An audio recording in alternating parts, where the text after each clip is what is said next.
আসসালামু আলাইকুম। মানব সভ্যতার ইতিহাসে এমন কিছু অধ্যায় রয়েছে যা যুগ যুগ ধরে মানুষকে বিস্মিত করে। মুসলমানদের স্পেন বিজয় এবং ৮ শতাব্দী ধরে গড়ে ওঠা আন্দালুসের সভ্যতা তেমনি এক গৌরবোজ্জ্বল অধ্যায়। এক সময় যে ইউরোপ অজ্ঞতা, কুসংস্কার ও রাজনৈতিক অস্থিরতা নিমজ্জিত ছিল, সেই ইউরোপের বুকে মুসলমানরা জ্ঞান, বিজ্ঞান, শিল্প, সাহিত্য ও ন্যায় বিচারের অনন্য দৃষ্টান্ত স্থাপন করেছিলেন। কর্দোবা, সিভিল ও গ্রেনাডার মতো নগরীগুলো পরিণত হয়েছিল বিশ্বের শ্রেষ্ঠ জ্ঞান কেন্দ্রে। কিন্তু ইতিহাসে নির্মম পরিণতিতে সেই গৌরবময় শাসনের অবসান ঘটে একদিন।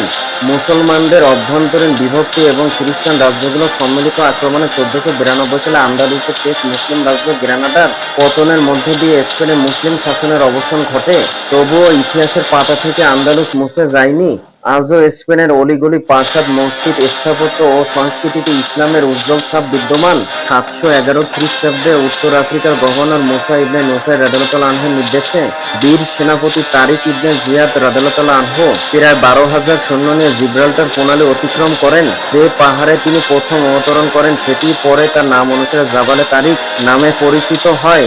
অল্প সংখ্যক সৈন্য নিয়ে তিনি ভিসিগত রাজা রড্রিকের বিশাল বাহিনীর বিরুদ্ধে যুদ্ধ করেন এবং আল্লাহ তাআলার সাহায্যে বিজয় অর্জন করেন।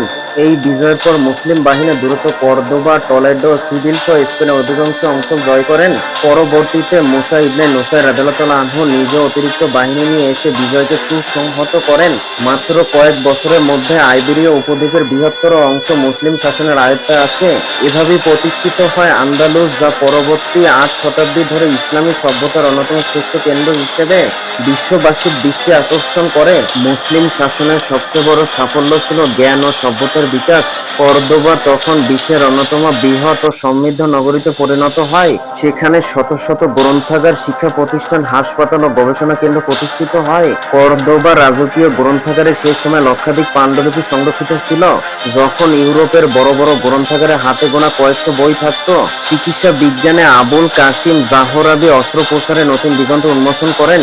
দর্শনে ইবনে রুশদ, ভূগোলে আল ইদরিসি এবং কৃষি ও প্রকৌশলে মুসলিম মনীষীরা অসাধারণ অবদান রাখেন। গণিত, জ্যোতির্বিজ্ঞান ও রসায়নে বহু আরবি গ্রন্থ ল্যাটিন ভাষায় অনুদিত হয়ে ইউরোপে পৌঁছায় এবং পরবর্তী রেনেসাঁর ভিত্তি গড়ে দেয়। মুসলমানদের পতনের অন্যতম কারণ ছিল অভ্যন্তরীণ বিভক্তি। কেন্দ্রীয় শাসন দুর্বল হয়ে পড়লে আন্দালুস অসংখ্য ক্ষুদ্র ক্ষুদ্র রাজ্যে বিভক্ত হয়ে যায়। পারস্পরিক সংঘাত ও ক্ষমতার লড়াই মুসলিম শক্তিকে দুর্বল করে তোলে। অন্যদিকে উত্তর স্পেনে খ্রিস্টান রাজ্যগুলো ধীরে ধীরে ঐক্যবদ্ধ হয়ে পূর্ণ দখল অভিযান শুরু করে। দীর্ঘ যুদ্ধের পর ১৪৯২ সালে গ্রেনাডার শেষ মুসলিম শাসক আবু আবদুল্লাহ আত্মসমর্পণ করেন। এর মাধ্যমে প্রায় ৮ শতকের মুসলিম শাসনের অবসান ঘটে। বাহ্যিক শক্তির চেয়ে অভ্যন্তরীণ বিভক্তি যে একটি শক্তিশালী জাতির পতনের প্রধান কারণ হয়ে দাঁড়ায়। আন্দালুসের পতন তার নির্মম দৃষ্টান্ত। গ্রেনাডা পতনের পর মুসলিমদের জন্য শুরু হয় দুঃসহ সময়। ধীরে ধীরে মুসলমানদের ইসলাম পালন, আরবি ভাষা ব্যবহার এবং ইসলামী পোশাক পরিধানের উপর নিষেধাজ্ঞা আরোপ করা হয়। অনেককে জোরপূর্বক খ্রিস্টান ধর্ম গ্রহণে বাধ্য করা হয়। স্পেনীয় ইকুইজেশনের সময় অসংখ্য মুসলমান নির্যাতনের শিকার হন।